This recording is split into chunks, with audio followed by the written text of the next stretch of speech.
S'il y a un sujet qui revient très souvent dans le domaine de l'investissement, c'est vraiment celui des bulles financières et des bulles spéculatives. Et souvent, on entend un peu tout et n'importe quoi sur Internet. Donc ça m'a donné l'idée de cette vidéo. Et dans cette vidéo, tu verras, je vais essayer de te donner les bases sur ce concept-là pour que tu puisses vraiment le cerner et en retirer les éléments les plus importants pour toi. Donc je t'expliquerai déjà au départ ce qu'est une bulle, comment tu vas pouvoir les identifier, comment elles se créent, comment tu vas pouvoir aussi te protéger. On va se poser la question aussi pour certains domaines, certains secteurs, comme par exemple celui du S&P 500. Est-ce qu'on peut considérer, avec tous les critères que je t'aurais présentés dans cette vidéo, qu'on est aujourd'hui à l'instant T dans une bulle financière, dans une bulle spéculative, ou alors pas du tout? Tu verras qu'il y a quand même des choses très intéressantes que tu seras amené à apprendre, donc vraiment je t'invite à rester jusqu'à la fin de la vidéo. Alors déjà, pour qu'on puisse partir sur le même pied d'égalité, je vais déjà te donner la définition de ce qu'est une bulle. Une bulle, c'est tout simplement la hausse des prix rapide sans lien avec la valeur réelle des actifs. C'est-à-dire que là, on va avoir une augmentation importante d'un actif ou d'un objet, ou peu importe,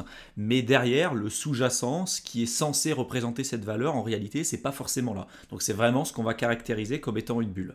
Donc il y a plusieurs points importants pour pouvoir identifier une bulle, parce que c'est ce que je t'ai mis à l'écran et c'est l'objectif de cette vidéo, c'est de te donner des outils, des méthodes, ou en tout cas des points de réflexion pour que tu puisses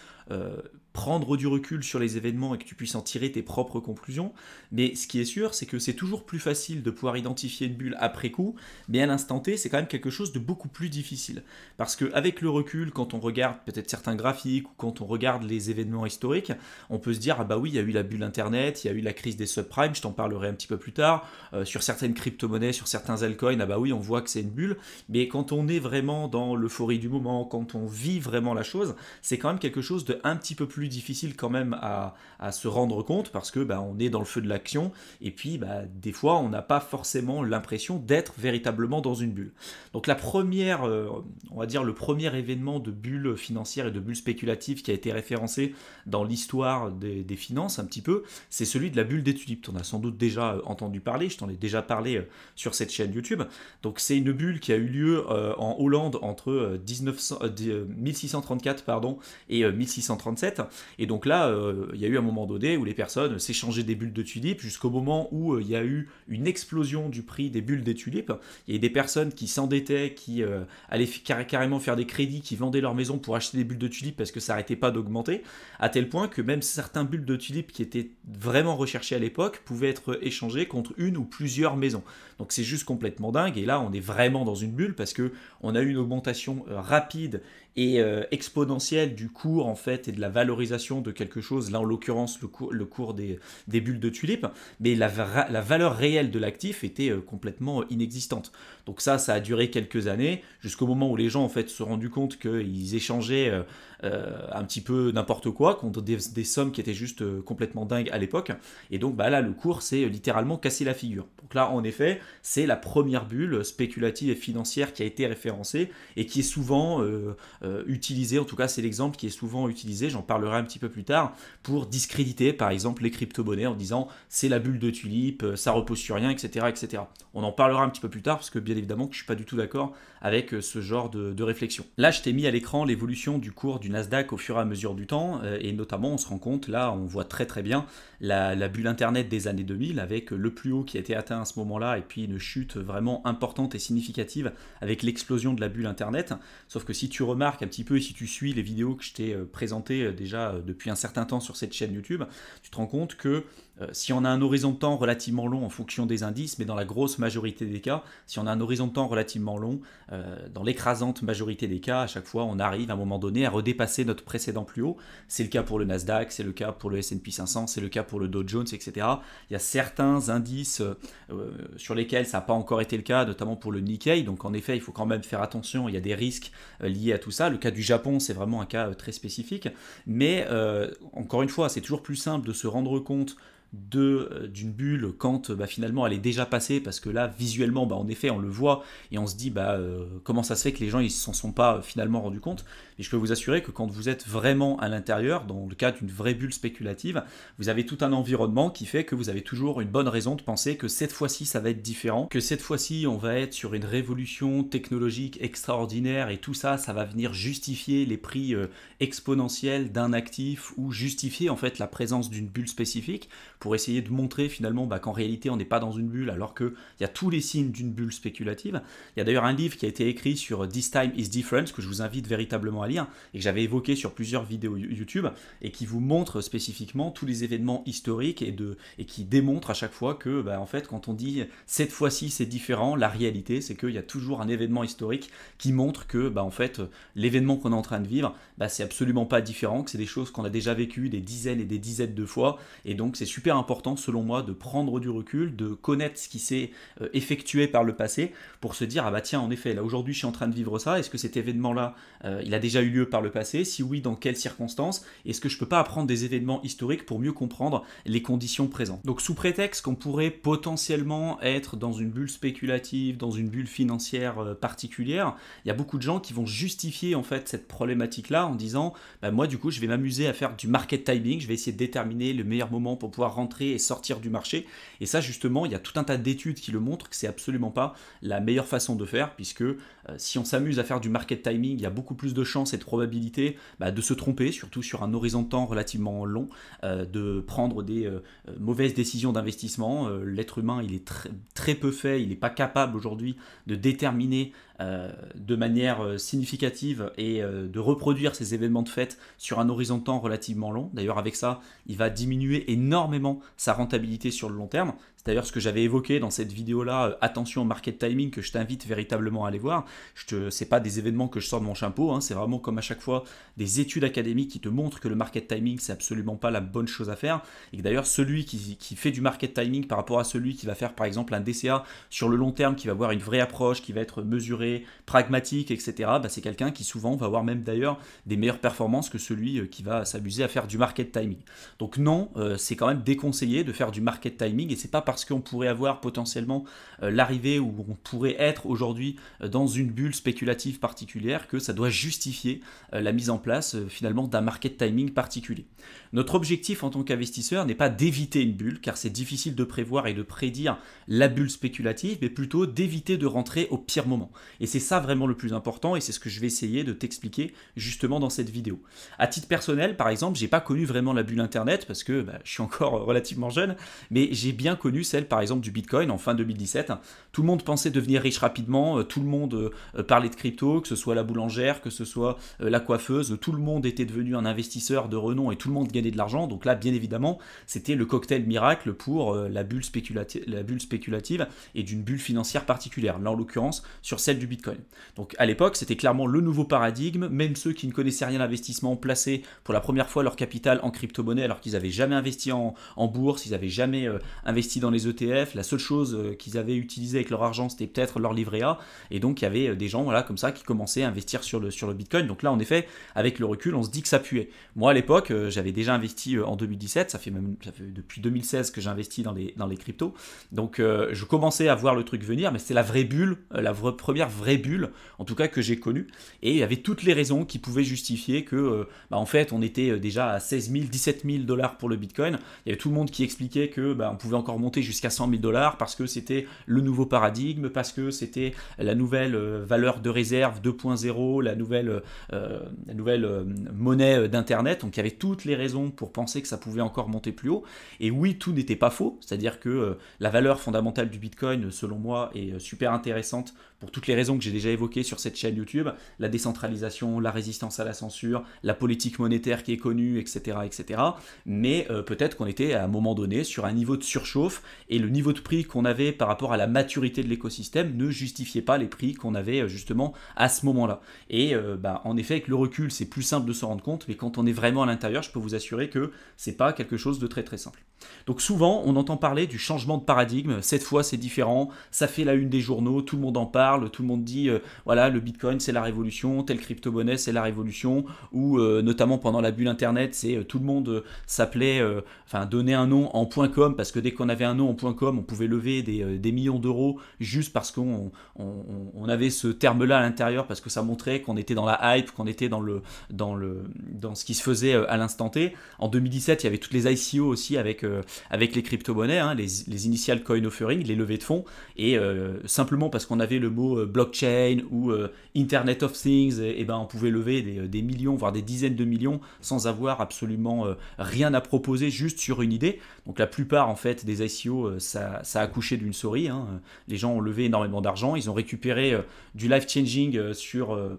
quelques semaines sans avoir à créer aucune valeur. Donc la plupart d'entre eux n'ont absolument pas développé les projets et sont tout simplement partis avec la caisse. Donc c'est comme ça en fait qu'on voit apparaître l'arrivée de cycles. Ça ne veut pas forcément dire que l'actif en question n'est pas intéressant, qu'il faut absolument l'éviter, etc. D'ailleurs, c'est bien ce que j'ai dit à l'écran. Notre objectif en tant qu'investisseur, c'est pas d'éviter une bulle, car c'est difficile de prévoir et de prédire tout ça, mais plutôt d'éviter de rentrer au pire moment. Et c'est d'ailleurs justement avec tous ces événements-là qu'on voit l'apparition de certaines bulles spéculatives, ou en tout cas de phénomènes d'échauffement de marché. Et c'est de là où est née en fait l'image que j'ai présentée à l'écran, hein, de la Wall Street cheat sheet que tu connais sans doute, avec les différentes phases en fait d'un marché, avec les échauffements de marché sur les périodes euphoriques. Donc on voit la phase de récupération, la phase d'espérance, d'optimisme, d'euphorie, la phase d'anxiété, de refus total, de capitulation, de colère, de dépression, et ensuite de disbelief lorsque le marché remonte de nouveau, mais on pense que ça va continuer de baisser, et en fait on est de nouveau sur la reprise d'un nouveau cycle haussier.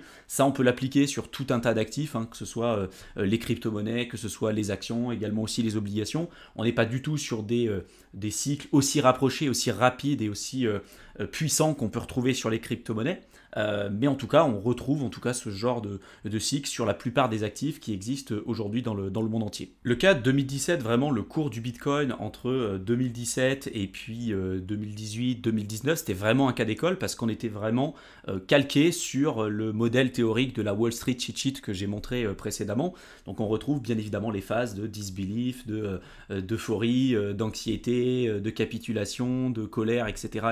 de dépression et puis de nouveau de disbelief. Alors en effet, c'est toujours plus simple de se rendre compte en fait de tout ça une fois que on a le graphique qui est présent, mais pour peu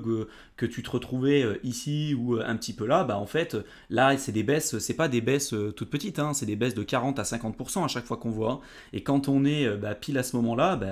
une baisse de 50%, ça peut signifier en fait la fin du marché haussier. Puis pour peu que tu aies investi vraiment plus tôt, tu te dis est-ce que je récupère mes gains, est-ce que je continue de rentrer, puis en fait ça remonte encore plus haut, et tu te dis tiens ça remonte encore une fois, donc là tu veux essayer peut-être de vendre, et ça remonte encore une fois, donc tu dis peut-être que je vais prendre un peu plus de risques parce que ça arrête pas de monter, sans doute que ça va continuer, et c'est là où en fait on se décorrèle totalement d'une vraie gestion de risque pragmatique, de quelqu'un qui va avoir fait de l'investissement depuis un certain temps, et puis de monsieur et madame tout le monde qui voit que le marché n'a pas arrêté de monter et qui pense que ça va continuer comme ça encore pendant des années et des années. C'est d'ailleurs justement sur ces périodes-là que c'est parfaitement impossible d'avoir des discussions qui sont cohérentes avec les gens, surtout par rapport aux débutants. Moi tu le sais, j'ai une autre chaîne YouTube qui traite exclusivement du marché des crypto-monnaies. Je te mettrai le lien dans la description si tu veux y jeter un coup d'œil, mais ça fait des années que je parle de ce sujet-là et ça fait des années que j'investis sur le marché crypto, et donc des bulles j'en ai quand même connu dans la crypto, c'est clairement pas mon premier cycle. Et ce qui est dingue, c'est que vraiment, quand toi, avec l'historique et avec le recul des événements, t'arrives quand même un petit peu à te rendre compte des fois que le marché est en surchauffe ou pas, et que tu en parles auprès des personnes qui sont autour de toi ou même sur la chaîne YouTube, il y a des personnes qui eux n'ont pas correctement géré leurs risques ou qui ont placé éventuellement trop d'argent, qui sont attachés émotionnellement à certains projets, qui vont t'insulter, qui vont t'envoyer paître ailleurs parce que pour eux en fait c'est pas possible, ce que tu vas dire c'est absolument pas entendable, tu peux pas leur expliquer que le marché va peut-être se retourner, qu'il faut peut-être faire attention à leur gestion de risque, etc. Parce que, encore une fois, c'est quelque chose pour eux qui est impensable. Il y aura toutes les raisons possibles et imaginables pour espérer ou pour pousser finalement que le marché, ou pour justifier que le marché va aller encore dans des plus hauts sommets. Et c'est là, en fait, où tu te rends compte qu'il y a un problème et souvent, c'est les meilleurs moments pour pouvoir retirer finalement son capital. D'ailleurs, moi, je me souviens qu'en fin 2021, lorsque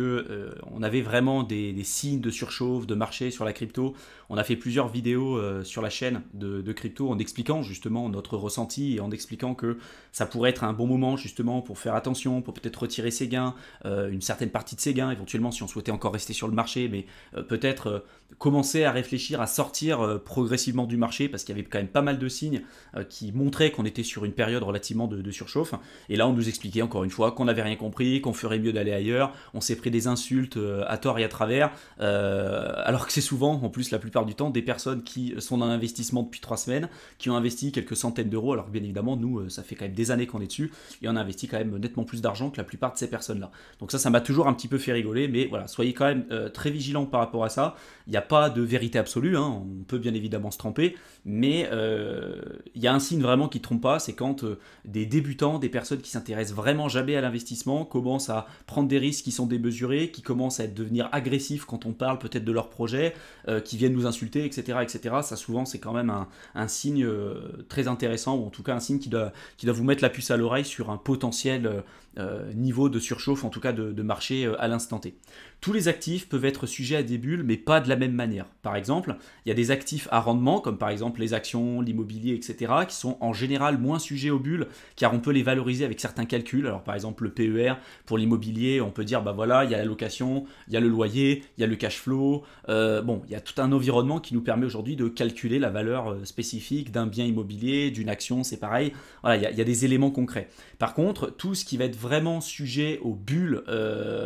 à proprement parler, c'est tout ce qui se rapproche des réserves de valeur, c'est ce que j'ai mis juste en bas. Par exemple, l'art, donc les tableaux, des fois il y a eu des bulles juste énormes sur l'art, le Bitcoin, parce qu'on considère aujourd'hui que c'est l'or 2.0 ou la réserve de valeur 2.0, l'or et les métaux précieux, même si c'est des cycles quand même beaucoup plus longs, là c'est quand même beaucoup plus sujet aux bulles, parce que pour pouvoir par exemple mettre une vraie valorisation sur un tableau ou sur du Bitcoin, aujourd'hui, vu qu'on est sur quelque chose de tout nouveau, en tout cas pour le Bitcoin, c'est quand même relativement compliqué. On a des proxys, on peut quand même faire des rapprochements en se disant, bah tiens, le marché des métaux précieux et de l'or, ça représente tant de trillions de dollars, donc le Bitcoin c'est mieux d'une certaine manière que l'or et l'argent, donc bah, ça peut peut-être se rapprocher de ce marché-là, et donc peut-être qu'on sera sur une valorisation de plusieurs trillions de dollars, mais peut-être pas, ou peut-être que si on prend le marché de la réserve de valeur pour le Bitcoin, c'est peut-être pas que les métaux précieux, mais c'est également aussi peut-être l'immobilier, c'est peut-être les actions, c'est peut-être les obligations, parce que tout est utilisé aujourd'hui, tous les actifs et tous les investissements que vous faites, bah, peut-être que ça c'est des investissements que vous faites aussi pour préserver votre capital au fur et à mesure du temps. Donc c'est un peu le côté réserve de valeur aussi. Et donc peut-être que Bitcoin va prendre une part beaucoup plus significative que simplement celui de reprendre une partie du marché qui a été récupérée par les métaux précieux. Donc bref, c'était juste une petite parenthèse.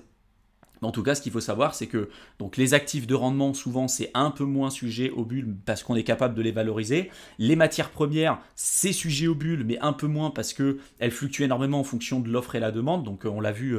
pendant mars 2020, ou en tout cas pendant la crise sanitaire, il y a eu une augmentation importante et significative de très nombreuses matières premières parce qu'il y a eu une augmentation de l'offre, une explosion, pardon, pas de l'offre, une explosion de la demande. Et puis, il y avait un gros problème avec l'offre, justement, parce que tout le monde était bloqué et on ne pouvait pas faire tourner les usines comme on voulait. Donc il y avait une décorrélation entre les deux, une demande qui était importante et puis une offre qui était relativement faible, donc une explosion finalement du cours des matières premières. Mais là où on va avoir les plus grosses bulles, en fait, c'est vraiment sur les actifs à réserve de valeur, hein, comme l'art, les métaux précieux, le Bitcoin, etc., etc. Je vous invite vraiment à lire ce livre, là je l'ai évoqué tout à l'heure, mais This Time is Different, avec les auteurs qui ont analysé plus de 800 années historiques d'études financières justement sur certaines bulles spéculatives qui ont pu avoir lieu, et ils arrivent à chaque fois à faire le rapprochement entre quand on va dire justement cette fois c'est différent, sur les 800 années d'études, à chaque fois on peut retrouver un cas similaire ou même plusieurs cas similaires qui démontrent à chaque fois que peut-être que la situation qu'on est en train de vivre est pas aussi différente que ça, qu'elle est pas aussi anodine que ça, et donc souvent on a quand même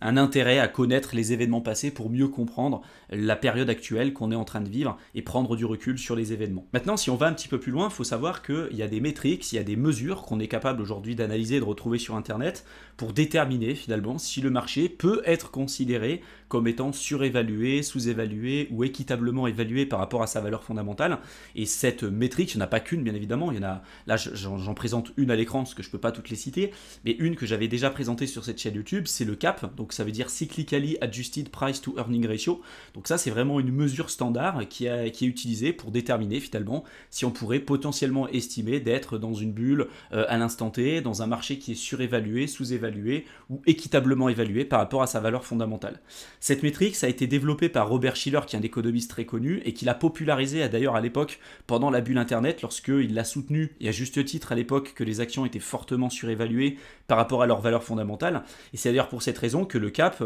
on l'appelle aussi le Shiller PE. Alors le CAP se calcule justement en divisant la capitalisation boursière par la moyenne du résultat net sur 10 ans ajusté de l'inflation, et ça nous permet justement d'éviter d'avoir des faux signaux en tendance baissière comme on peut l'avoir quelquefois avec le PER. Donc le PER, c'est le Price Earning Ratio, c'est l'un des ratios les plus connus pour analyser la valeur fondamentale d'une entreprise, et ça j'en parlerai un petit peu plus tard, mais notamment sur le PER, il faut bien comparer le même type de PER avec les mêmes types d'informations. Il y a des personnes par exemple qui font l'erreur de comparer le PER d'une entreprise d'il y a 50 ans et de le comparer au PER d'aujourd'hui, et ils se disent bah tiens, cette boîte là avait un PER de temps il y a 50 ans, aujourd'hui on a un PER qui est de plus du double, donc forcément l'entreprise aujourd'hui elle est surévaluée. Bah non, il y a plusieurs critères à prendre en compte, et en plus de ça il faut vraiment le comparer avec des événements historiques qui sont justement comparables, notamment avec les taux sans risque. C'est-à-dire que le taux sans risque qu'on avait il y a 50 ans, c'est pas du tout le même taux sans risque qu'on a aujourd'hui, il sera sans doute pas le même qu'on aura dans 50 ou dans 70 ans. Donc ça a des effets importants, notamment sur l'interprétation qu'on peut avoir du PER, mais encore une fois, ça j'en parlerai un petit peu plus tard. Donc le CAP est le plus important et le plus souvent appliqué au S&P 500, mais il peut être utilisé sur n'importe quel type d'indice boursier. Lorsque le ratio CAP est élevé et que d'autres méthodes d'évaluation sont élevées, ce n'est pas généralement une mauvaise idée de réduire notre exposition aux actions ou d'investir ailleurs ou sur des marchés éventuellement moins chers et plus intéressants. Parce que là, encore une fois, le ratio CAP que j'ai évoqué, c'est l'un des ratios qui permet d'évaluer éventuellement si un marché est surévalué, sous-évalué ou s'il est équitablement évalué. Mais il y a plein d'autres ratios, il y a plein d'autres méthodes d'évaluation, et c'est qu'une manière de pouvoir déterminer finalement si on est éventuellement sur la présence d'une bulle ou pas. Donc là, j'ai mis le dernier graphique que j'avais pu retrouver sur Internet sur le ratio CAP, notamment sur le S&P 500, et depuis les années 1920 jusqu'aux années 2022.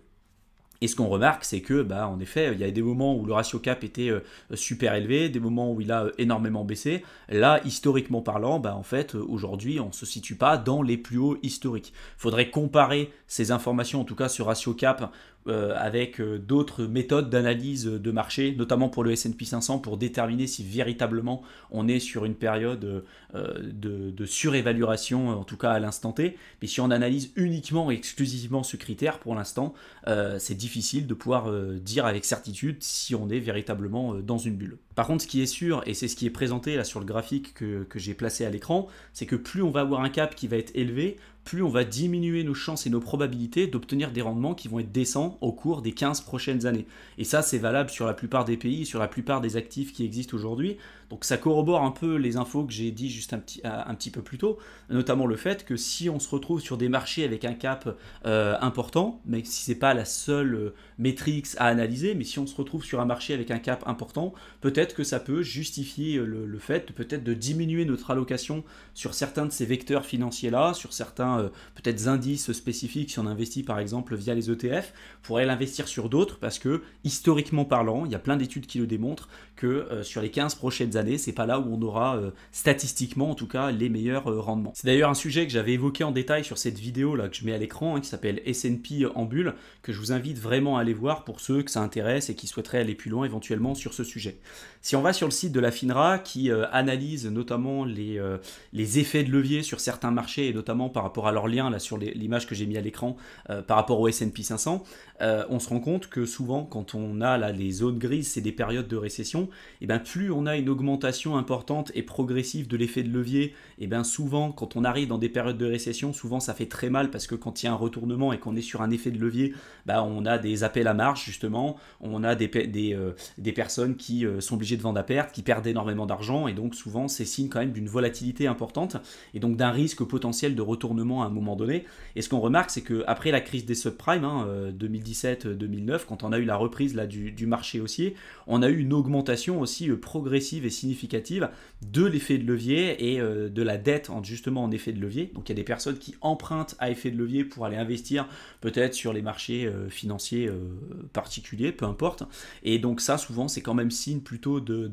d'échauffement de marché à l'instant T. On voit qu'on avait touché un point haut sur 2021. Depuis, ça s'est quand même pas mal calmé. Il y a eu énormément d'entreprises qui ont fait faillite. Il y a eu énormément de problèmes avec des entreprises, des banques, etc. Et on en a tous entendu parler. Donc depuis, ça s'est quand même un petit peu calmé. Mais ça c'est quand même un point important à avoir en tête et qui doit vous mettre la puce à l'oreille. C'est ce que j'ai mis juste en dessous. Un effet de levier important ces dernières années, ce qui peut faire mal justement en cas de retournement et ce qui est souvent synonyme d'une peut-être surchauffe de marché ou d'une bulle financière ou spéculative particulière.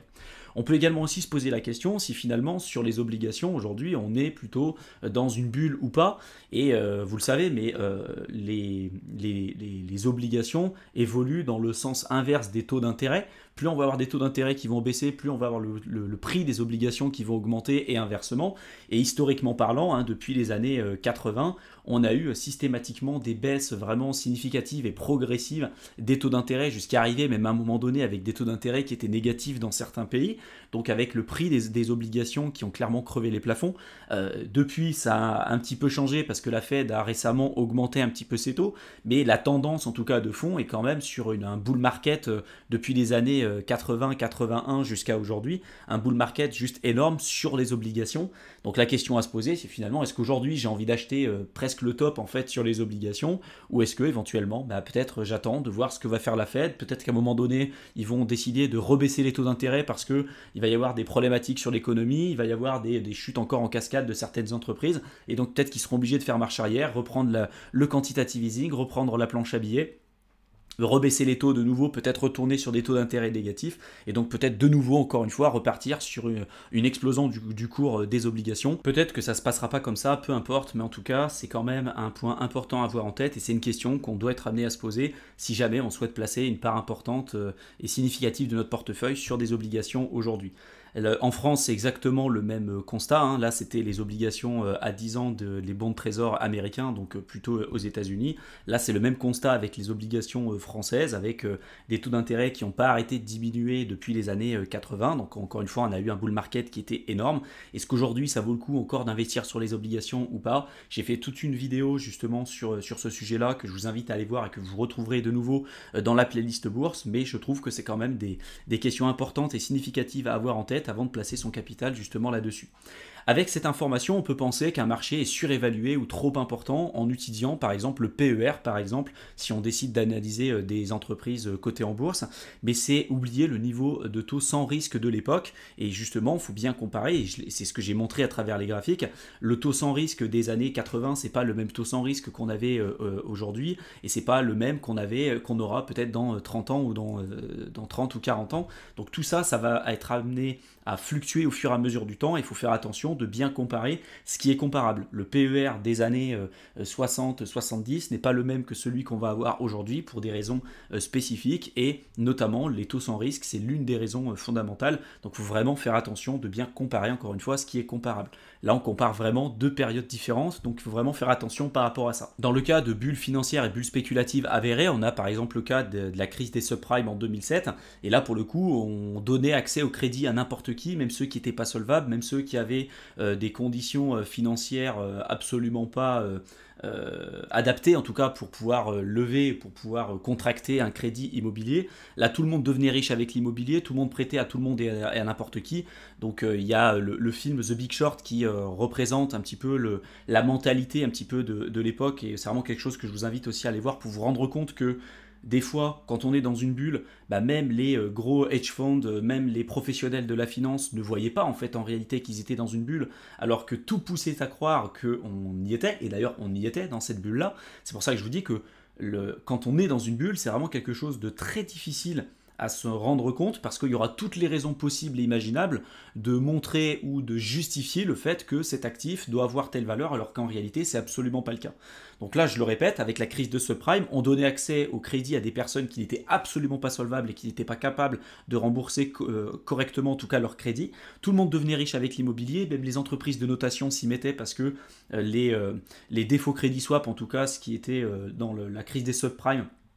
les obligations pourries en fait des personnes qui n'étaient pas solvables étaient placées dans des produits dérivés, dans des produits complexes, et ça a été couvert par les entreprises de notation comme Moody's par exemple, qui notait ces obligations là comme étant AAA, alors qu'en fait c'était absolument pas AAA, ce qui fait qu'il y a plein de banques du monde entier et plein d'entreprises qui ont acheté de ces obligations parce que c'était AAA mais avec des super rendements. Donc AAA, je vous rappelle, AAA c'est des obligations qui sont censées être sans risque, ou en tout cas avec très peu de risques. Donc là, c'était absolument pas le cas, c'était des obligations qui étaient extrêmement risquées, mais très rémunératrices. Donc en fait, beaucoup de gens se sont jetés dessus, des grosses banques, etc. Et donc il y a eu une contamination au niveau mondial justement de ces subprimes, de ces obligations pourries, et ce qui a posé les problèmes qu'on a connus finalement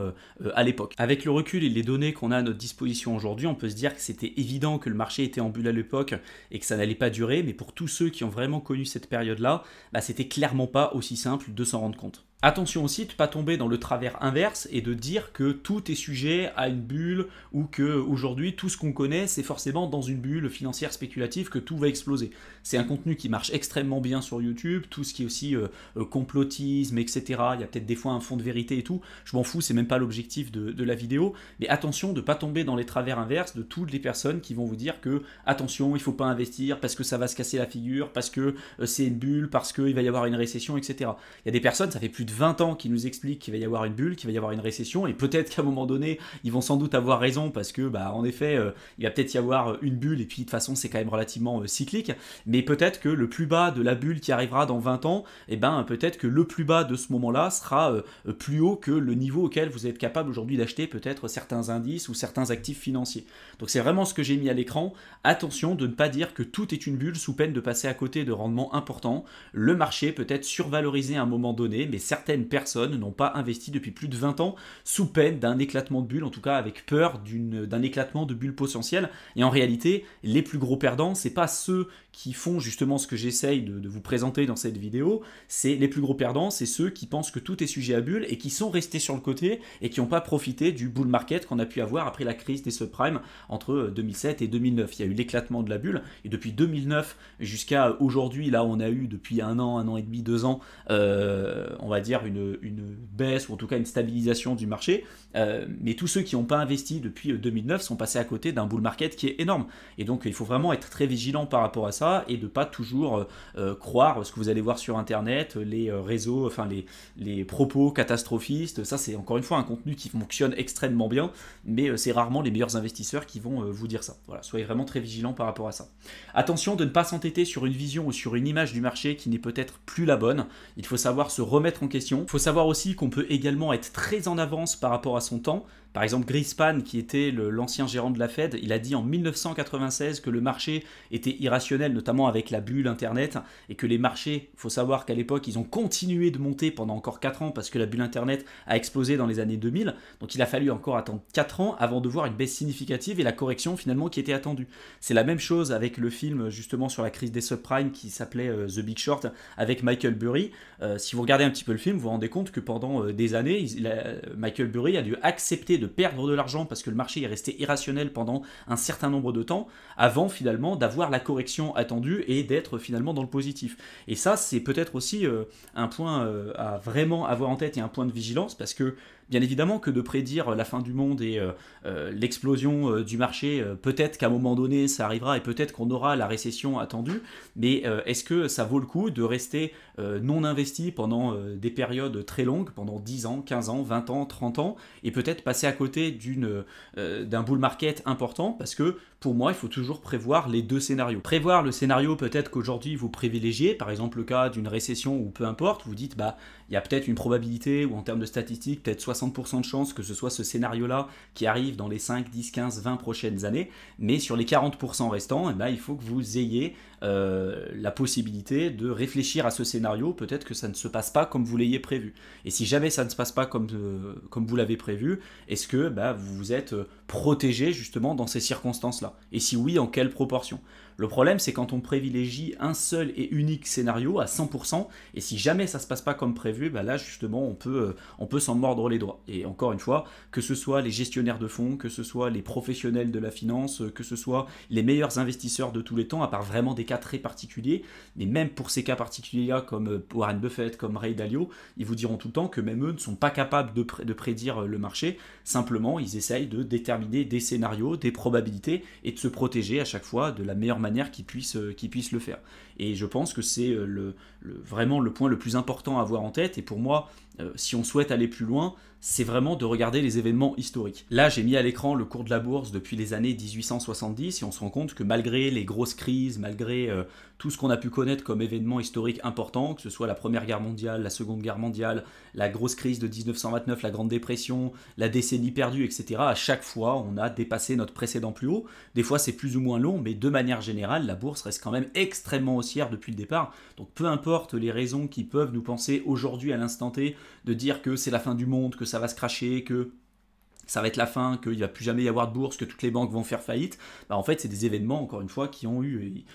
historiquement existé. Vous pouvez regarder la une des journaux qu'on a pu avoir pendant la Grande Dépression de 1929, il y avait exactement les mêmes informations quelquefois qu'on peut retrouver aujourd'hui, et donc souvent prendre du recul sur les événements, ça nous permet d'avoir une vision un peu plus objective de la situation et peut-être pas tomber dans les travers que j'ai évoqués un petit peu plus tôt. J'ai mis exactement la même chose là, le cours notamment du Dow Jones entre les années 1896 et 2016, et on se rend compte que le Dow Jones par exemple, là c'est l'un des plus vieux indicateurs qui existent sur les marchés financiers, il a été extrêmement haussier depuis le départ, il a toujours réussi historiquement parlant à dépasser son précédent plus haut malgré tous les événements historiques qu'on a connus. Par contre en effet, il arrive quelquefois qu'on se situe dans des périodes de bulles, avec des périodes de recovery time, donc le moment et le temps nécessaire pour redépasser son précédent plus haut, qui peut être plus ou moins long. Et c'est pour ça que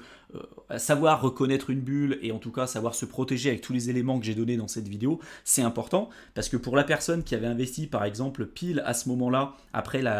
juste avant la crise en fait de 1929, il a fallu attendre 25 ans. Pour la personne qui n'avait pas forcément fait de DCA ou peu importe, mais il a fallu attendre 25 ans pour redépasser son précédent plus haut. Là, il a fallu 16 ans. Là, il a fallu 6 ans. Là, il a fallu 19 ans. Donc ça aussi, c'est un point important. On n'a pas envie d'investir sur les marchés financiers, de se dire je suis obligé d'attendre 25 ans pour récupérer mon argent. Mais c'est quand même une éventualité à prendre en compte. Et donc pour ça, pour moi, il faut se protéger. Et c'est pour ça que les vidéos que je fais, la plupart du temps, elles sont relativement longues parce que c'est pas un truc que je peux expliquer en 2-3 minutes comme le font beaucoup de gens sur YouTube. Pour moi, c'est important de rentrer dans le fond des choses, parce que pour passer un message aussi important et significatif qui est vraiment celui de cette vidéo, il me faut du temps. Et c'est pour ça que voilà, je vous invite vraiment à regarder l'intégralité de la vidéo pour aller plus loin, parce que pour moi, c'est comme ça que vous arriverez à prendre du recul et que vous arriverez à prendre des meilleures décisions d'investissement. On peut même décider d'aller regarder un petit peu ce qui se passe sur le Bitcoin. Beaucoup de gens disent que le Bitcoin, c'est la bulle des tulipes, c'est la même chose qu'on a pu avoir en Hollande avec les bulles de tulipes.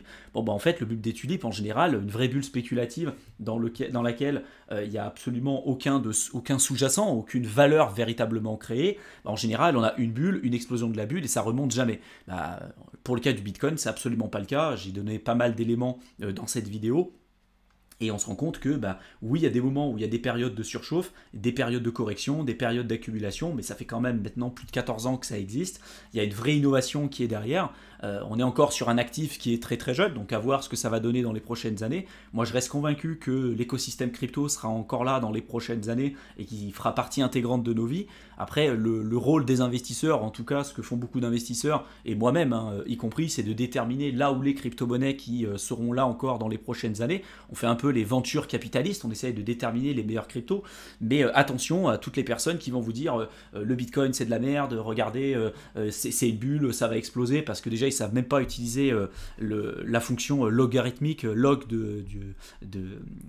du graphique, en fait, ils le mettent juste en fonction, même pas en log, en normal, donc forcément quand on regarde en linéaire, on a l'impression que c'est qu'une bulle qui va exploser, mais quand on regarde en fait en fonction logarithmique, ça lisse la volatilité sur le court terme, et on est capable de voir une vraie vision sur plusieurs années, et là on se rend compte qu'il y a quand même quelque chose d'intéressant, et donc pour moi ça vaut le coup quand même de se poser la question, de se renseigner sur tous ces sujets-là, et de pas tomber à chaque fois dans les travers de personnes qui vont dire toujours c'est blanc ou noir, parce que la réalité est quand même tout autre, et il y a toujours des nuances tendance à avoir et c'est comme ça pour moi que vous arriverez à aller beaucoup plus loin dans vos investissements. J'espère en tout cas que cette vidéo t'aura plu, qu'elle t'aura intéressé, qu'elle t'aura été utile. Si maintenant tu veux aller plus loin sur l'investissement en bourse, sur les marchés financiers de manière générale, je t'ai préparé un programme de formation offert de plusieurs heures que tu peux rejoindre simplement en cliquant dans le lien que je t'aurai mis dans la description de la vidéo. Donc tu cliques dessus, tu cliques sur le lien, tu rentres ton adresse mail et tu verras, je t'enverrai le contenu directement dans ta boîte de réception. Je te souhaite une excellente fin de soirée et je te retrouve dans une prochaine vidéo. À bientôt.